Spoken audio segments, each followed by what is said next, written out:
DreAllDay.com. DreAllDay.com, balloverseas.com. The question I'm answering here is, when do overseas teams sign players?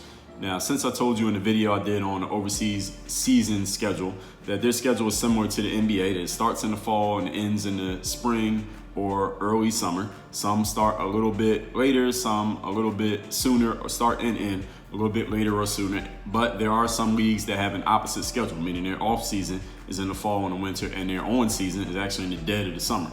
But generally speaking, let's talk about the teams that are on the same schedule as the NBA, the normal basketball season, quote unquote. So they are going to make their signings. They start making their signings in the summertime. So July and August are the heaviest months for teams signing players, off-season signings. Those are the off-season signings, meaning team is signing a player and the player signs a contract, but they don't have to get on the plane just yet. They just know that they will be getting on the plane on a certain date to go to training camp or whatever that team's going to be doing. And sometimes teams, of course, if there's a player who maybe that team is already, they love that player who's already on that team, they'll re-sign a player maybe right as the season ends. So that could be a different situation. Or if a team really wants a specific player, they might sign a player as soon as the season ends. So let's say I'm on team A, but team B really wants me. Team B might sign me as soon as my contract with team A is over. They're already in touch with my agent before the season's even over, and my agent's like, yeah, team B wants to sign you as soon as his contract is up. So you might sign like that. But let's just say a free agent player who maybe you don't have a team that's hot on your heels just yet. A lot of the signings will happen in July and August because training camps or even some seasons will start in September. Then the next time that players get signed, actually, let's just say through this whole period, let's say from September, which is when teams start practicing, all the way up through early January, and I'm gonna talk about that in a minute, you could get signed to a deal. So anytime from September through early January, even if you don't have a contract yet, maybe you never had one before in your life, you can get a contract anytime in that period. That whole 4 or 5 month period, September, October, November, December, into early January, you can get a deal. Now, in late December, early January, so around that time, let's just say that, from mid-December to mid-January-ish, around that time period, again, every country is unique, is often a break period for professional basketball.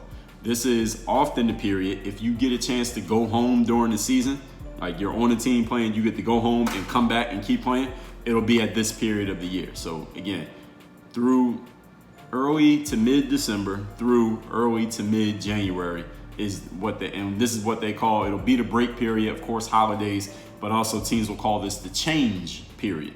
Now, what happens during the change period is this is when teams may decide to make changes to their roster.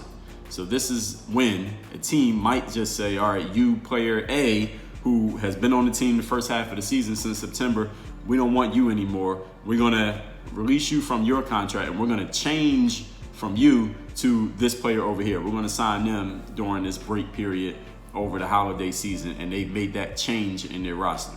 Now, some teams will wait until this change period to make their changes, and some teams make this change even during this early period. So from September to December, a team might just make a change right there in the middle of things, or a team might start the season without any import players on their roster and then decide to add an import player in October or in November. This has happened. I've been one of those players at times. And there are also times when the team will have a player on their roster and then they release that player during the first 4 months in October or November, and then they just decide that they're not going to sign another player. They're not going to add a player to replace that player for the rest of the season. I was in a situation where I had an agent I was working with, and the agent was talking to a team that was looking to sign an American player. I remember this team was in Ireland, and the agent's going back and forth with me, telling me every day, hey, here's what they're offering, and here's what they're saying. He's updating me every day. And he wanted me to get this deal, because if I got the deal, he was going to get paid. So, of course, he wanted me to get signed.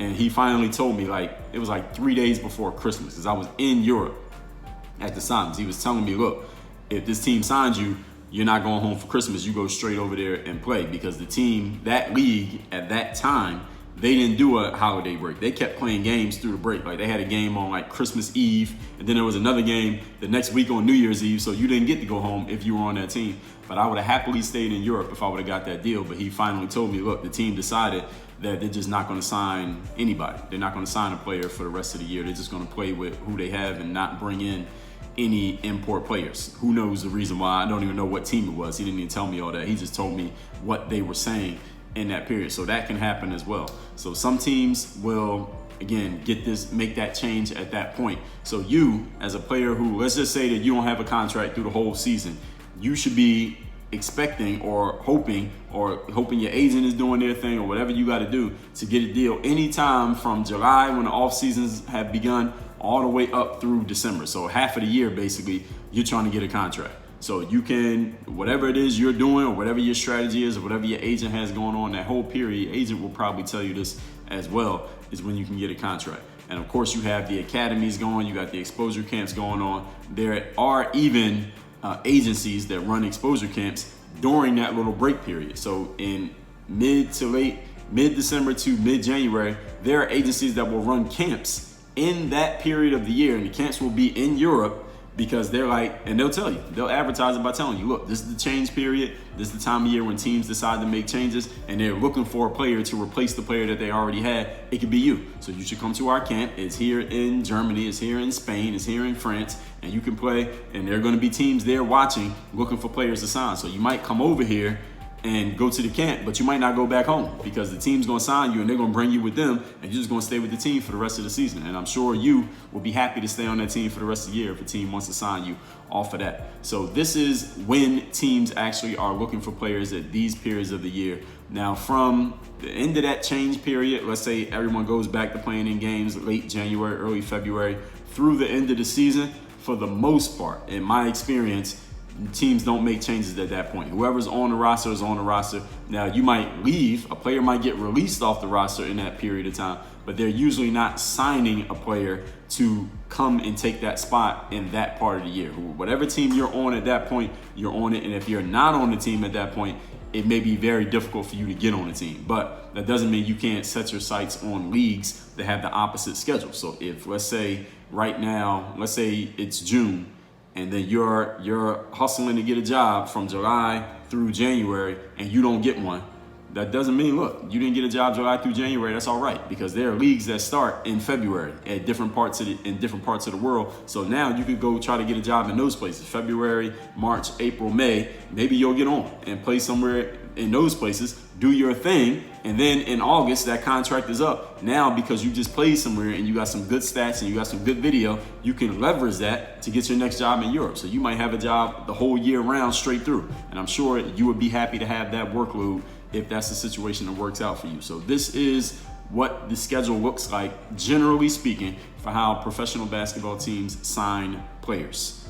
Now, again, as I said, different countries do different things, and the timelines are not always exactly the same because every country is unique. And overseas basketball is not just one big country. It's not just one big league. Every league is unique. And as I said, there are some countries that do the opposite schedule, as I just talked about right there. So any questions, comments, concerns you got about anything I said here, definitely leave it down in the comment section. Anything I haven't addressed that you want me to address, leave it in the comment section. Of course, if you have overseas basketball experience and you can add something to what I said in this video, please leave it in the comments so you can help everybody else out who is watching this. Oh yeah, I forgot to tell you, get this book, The Overseas Basketball Blueprint. This is the guidebook that I wrote that details exactly what you need to know and what you need to do to start a professional basketball career, especially if you are anything like me. I walked on at a Division III college where I was not recruited, made the basketball team, of course, didn't even play my last year of college. I had no game film. I didn't have none of my coaches knew anything about overseas ball. I had no teammates who were playing overseas. Nobody who had played in my school had ever played ball overseas. And I hustled my way into a career playing basketball overseas out of that. So if you're anything better than what I was, or even if you're the same, you could play overseas just as well. I wrote this book to show you how to do it. You can get this book for free. All you do is pay a small shipping charge, take care of the shipping. I take care of the book. Go to balloverseas.com and I will ship this book to you worldwide, anywhere you live. This is a 237-page book that tells you everything you need to know about playing basketball overseas. balloverseas.com. Work on your game. Dre all day.